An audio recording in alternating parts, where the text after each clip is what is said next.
배 대표님, 네.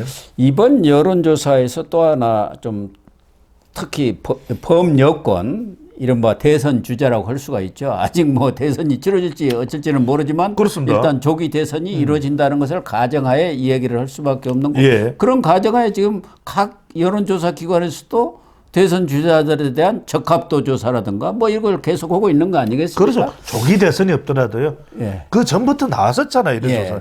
차기정 그런데 시절에. 이번에 한동훈 전 국민의힘 대표의 어떤 지지율이랄까 이런 것이 뭐 반등을 했다 할까? 그렇죠. 이게 두드러진 것 같아요. 지금 한동훈 전 대표가 실질적으로는 지난달 26일 국민이 먼저입니다. 그렇죠. 이 책을 냈지만 2일부터 음. 실제적으로 정치 활동을 시작했다고 볼 수가 있지 않습니까? 2일 날 연평해전을 다룬 연극을 받고 맞습니다. 또 5일, 6일 잇따라 홍대, 콘서트. 신촌 이렇게 가갖고 젊은 층들하고 접촉을 하면서 이 정치 복귀를 확실히 했단 말이에요.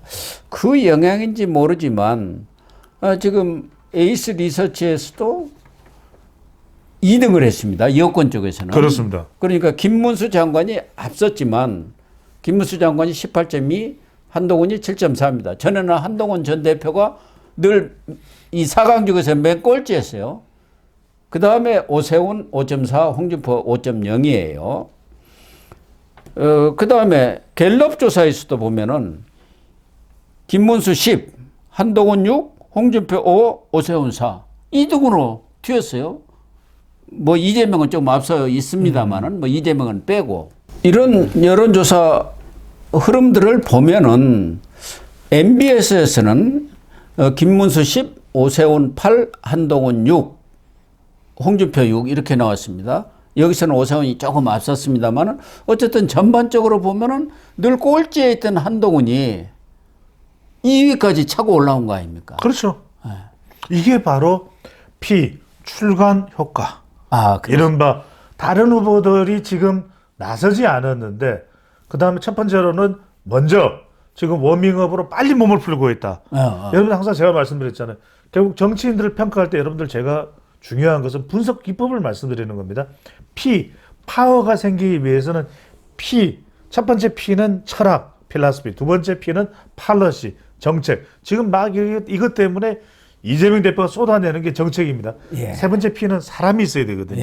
그런데 이걸 시도해 볼 수 있는 것이 또 다른 P가 퍼블리케이션, P입니다. 그래야 뭐가 생기느냐? 3P. 파워가 생기죠. 그러니까 이런 파워가 생기기 위해서는 각각의 필라스피, 팔러시, 피플.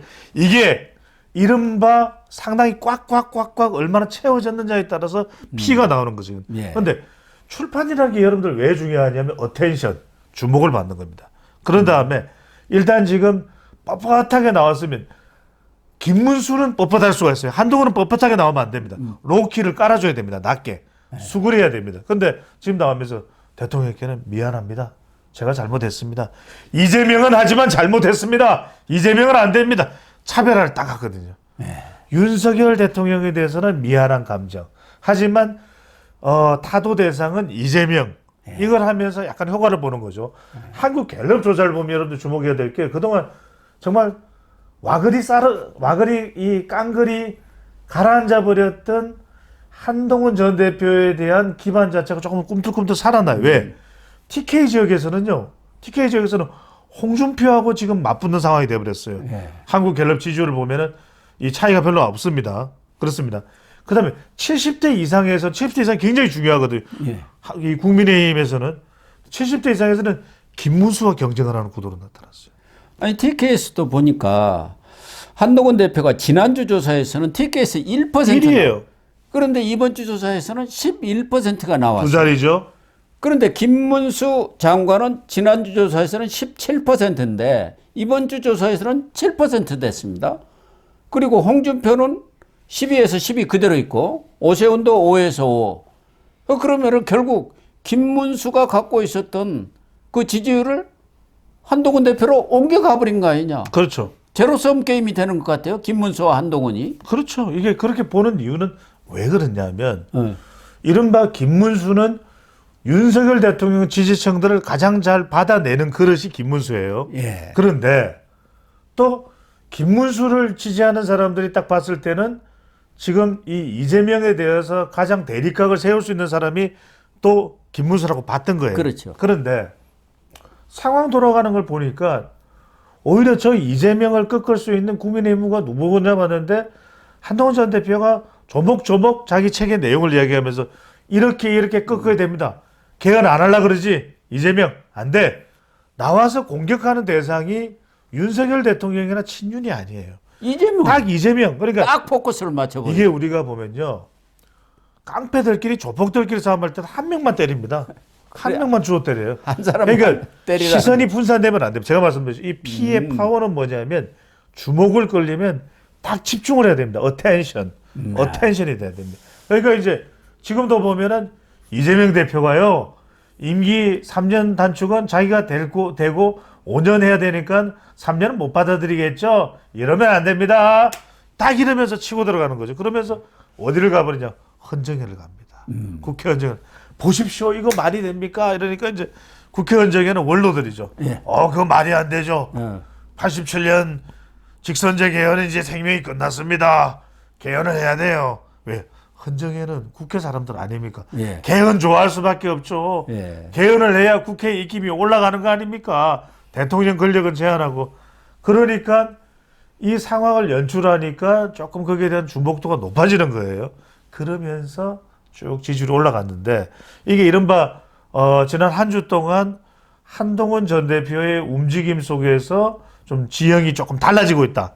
이렇게 볼 수가 있겠죠. 국민의힘 지지층에서도 김문수 27, 한동훈 15, 홍준표 11, 오세훈 8. 그렇죠. 2등이 됐어요. 국민의힘 그러니까요. 지지층에서도. 그러니까 지금 국민의힘 지지층 상당수는 제가 볼 때는 한 70% 정도는 한동훈에 대해서 배신자 프레임에 지금 갇혀 있는 것 같은데 그것을 지금 서서히 무너뜨리고 있는 것 아닌가. 그렇습니다. 이런 상황들을 국민의힘 보면은 지지층에서 말씀드려 죄송합니다.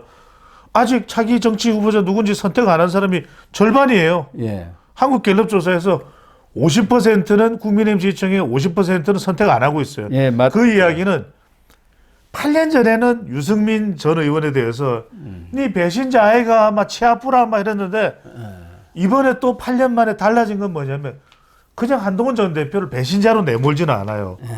좀에 막 더 지켜보자. 진짜 그인가 아닌가 이게 약간 작동하고 있어요. 그러니까요. 그것도 한동훈 전 대표가 좀 노려볼 만한 대목입니다. 아직까지는 사람들이 이 판단을 평가를 확정짓지는 않았어요. 긴가민가 하고 있어요. 그렇죠.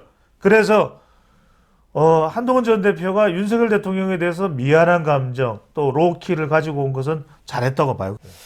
그리고 한동훈 대표가 그동안 지난 뭐 전대라든가 이런 과정 속에서 6, 70대 이런 지지율은 어느 정도 확보가 되어 있었는데 이분들이 지금 상당히 마음이 돌아섰는데 결국 자기한테 돌아올 수 있다고 보는 것 같고 그렇죠. 네. 그러나 한동훈 대표는 지금 청년층한테 포커스를 맞추고 있는 것 같아요. 그래서 옷도 이 청바지 입고 이 티셔츠 입고 그리고 홍대라든가 이 신촌 같은데 청년층과의 접촉을 넓힌 그러니까 거기에 끌어와야 지지율이 올라간다. 알고 있는 거죠. 예. 그래야 20, 30대를 잡지 않으면은 안 된다. 맞습니다. 결국 대선에 가도 마찬가지 아닙니까? 예. 60, 70대 거기는 가만 놔둬도 되는 거예요. 맞습니다. 일종의 집토끼라고 할 수 있고 여기는 산토끼란 말이에요. 그러니까 이준석 의원에 대해서 상당히 쌍심지를 켜고 있는 분들이 많습니다만 여러 가지 이유가 있겠죠. 하지만 이준석 의원의 세대 포유로는 맞는 전략이에요. 예. 그는 당분간 보수에서는 계속 작동할 수밖에 없습니다. 또 작동을 해야 돼요. 그러니까 결국 보수에서 대통령 선거나 또는 국회의원 선거에서 이기려면 세대 포유론입니다. 그러니까 어느 지역이든 간에 결국 국민의힘이 가져와야 되는 지지층은 이겨야 되는 연령대는 2030 세대, 40대, 50대는 이기기 어렵다고 봐요. 예. 그러면 60대와 70대 여기서 이겨줘야 대선이든 국회의원 선거든 가능성이 있다는 것은 한동훈 전 대표도 알고 다 아는 이야기입니다. 근데 그걸 얼마나 실천하느냐가 중요한데 그 하나의 이 돌파구로 한동훈 전 대표는 대학가 또 2030 세대 또 방식도 우리 뭐 출판 기념회 막 그랬잖아요. 아니야. 북 콘서트. 그리고 또 대학 강연을 시작을 한다는 것 아니겠습니까? 어쨌든 이런 경향들을 보면은 김문수 장관이 아직 입장 표명은 하지는 않고 있습니다만은 언론을 의식하고 여러 가지 이 행보를 보이는 거 보면은 경우에 따라서는 김문수 장관과 한동훈 간의 양자 대결로 국민의힘 경선이 벌어질 경우 압축되는 거 아닌가 하는 관측도 선거복에 나오고 그렇습니다. 있습니다. 그러니까 이제 좀 지켜봐야 됩니다. 그러니까 네, 이게 좀 왜냐면 지켜볼 사안이죠. 이게 뭐 대통령 이 헌법재판소가 기각이 나오면 이거는 뭐 또 다 나중으로 돌아가는 이야기이고요. 네, 자, 상황을 봐야 될 것 같습니다. 그렇습니다. 좀 지켜볼 필요가 있는데 어쨌든 윤석열 대통령이 구속 취소가 되면서 여러 부분에서 엄청난 파장을 몰고 오지 않을까 그런 생각은 듭니다.